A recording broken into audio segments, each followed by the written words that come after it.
Mars does not want you there. The air can't be breathed. The cold shatters metal. Radiation slowly destroys your DNA. One mistake means death in seconds, so humans aren't going first. Robots will build the city while no one is watching. They'll dig underground, generate air, grow food, and make fuel before a single heartbeat arrives. Only when survival is guaranteed will humans be allowed to land. Watch until the end to see how machines make Mars livable before humans risk everything. On Mars, nothing forgives mistakes. The surface looks calm, almost peaceful. But that calm hides cold that shatters steel, radiation that breaks DNA, and air so thin it might as well not exist. If power fails, you freeze. If pressure drops, you die. If systems stop, there is no rescue. That is why the first city on Mars will not begin with people. It will begin with machines. When the first Starship touches down, it does not deliver settlers. It delivers infrastructure. Because a landing is easy, survival is not. The moment the engines shut down, robots roll out onto the red soil. They do not pause. They do not admire the view. They start working immediately because Mars rewards speed and punishes hesitation. Their first mission is electricity. Without power, nothing else exists. No heat, no air, no drilling, no life. Rovers unfurl massive solar sheets across the terrain, not fragile panels, but flexible, rugged material designed to survive dust, cold, and constant exposure. They stretch the sheets tight, anchor them into the ground, and link them into a growing grid.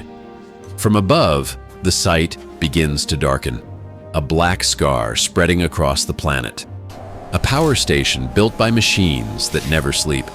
But solar power alone is a gamble. Mars can erase sunlight for weeks.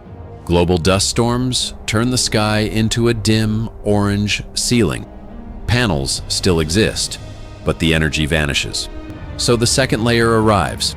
A nuclear reactor, compact, shielded, designed to operate without human hands. Robots dig deep into the ground and lower the reactor below the surface. Mars itself becomes the radiation shield. Cables connect the buried core to the surface grid. When the reactor activates, the base gains something priceless: consistency, power that does not care about storms, seasons, or night. Now construction can begin. The greatest threat on Mars is not distance, it is exposure. Radiation pours down without an atmosphere to stop it. Temperature swings tear materials apart. Living on the surface is possible, but never safe. So the city goes underground. A tunnel boring machine arrives in pieces. Not a simple drill, but a moving factory. A machine that excavates, reinforces, and seals all at once. Rovers carve a launch trench. The machine assembles itself piece by piece, locking into a massive steel cylinder. Then it pushes forward. Cutters grind into rock, dust, and stone flow backward through conveyors. What would be waste on Earth becomes raw material here. As the machine advances, it builds behind itself. Ring by ring, reinforced segments lock into place. Seams are sealed, cracks are filled, the tunnel becomes airtight, Mars rock becomes armor. Meters of soil block radiation that would kill a human on the surface. Cold stops being lethal, pressure becomes manageable. The first tunnel is empty. Just a long, silent tube. But it is the first truly safe space on Mars. Then the machine changes direction. It does not just dig corridors, it creates chambers. Huge underground caverns designed to hold laboratories, storage, living quarters, and farms. Branch tunnels spread outward like veins. Redundancy is built into everything. No single collapse can destroy the city. Elevator shafts connect the underground world to surface airlocks. From above, the site still looks almost empty. A few structures, some antennas, a landing pad. The real city is invisible. Next comes air. Mars provides almost none, but it provides the ingredients. The atmosphere is pulled into compressors. Dust is filtered out. Gases are separated. At the same time, drills search for ice. Mars hides water beneath its surface, frozen, locked inside dirt and stone. When the drill hits ice, heaters activate. Liquid water begins flowing through insulated pipes into storage tanks. Water is survival, but it is also chemistry. Electricity splits water into oxygen and hydrogen. Oxygen becomes breathable air, stored, monitored, constantly recycled. Hydrogen feeds a second process, one that turns the city from a shelter into a gateway. Carbon dioxide from the Martian atmosphere combines with hydrogen in a controlled reaction. The result is methane and water. Methane is rocket fuel, the same fuel used to land on Mars. The water loops back into the system. Nothing is wasted. Every molecule is counted. For the first time, a settlement off Earth can refuel spacecraft using local resources. That means Mars is no longer a one-way trip. Then comes food. Shipping food from Earth works only for short missions. A city needs production. Underground chambers transform into farms. Not fields, not soil.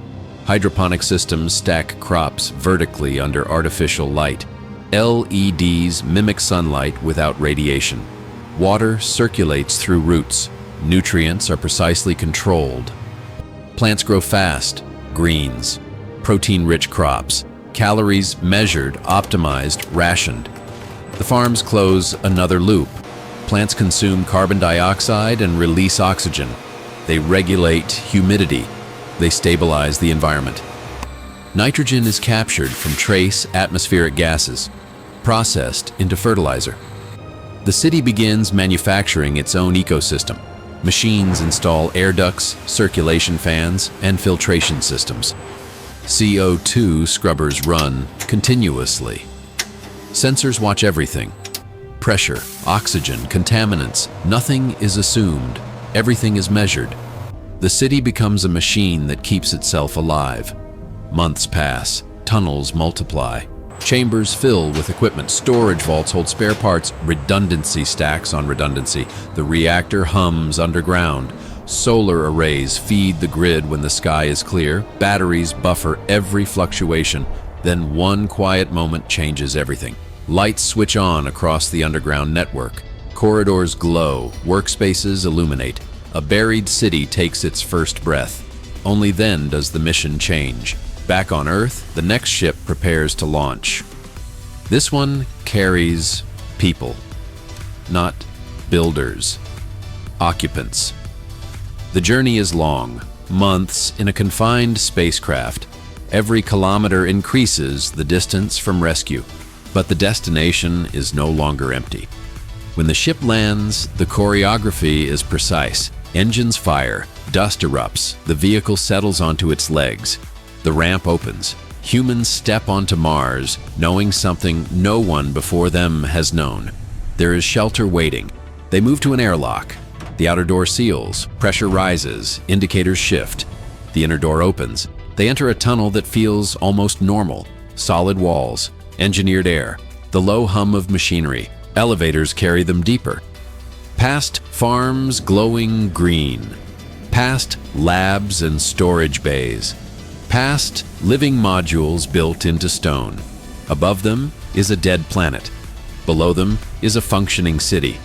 This is not a flag on the surface, not a temporary outpost. It is a system designed to run forever. Power, air, water, fuel, food, all produced locally, all maintained by machines. Humans did not conquer Mars by arriving first. They survived by arriving last. The first city on Mars will not be built by hands. It will be built by planning, automation, and an obsession with failure prevention. And once it exists, Mars stops being a destination. It becomes a place you can stay.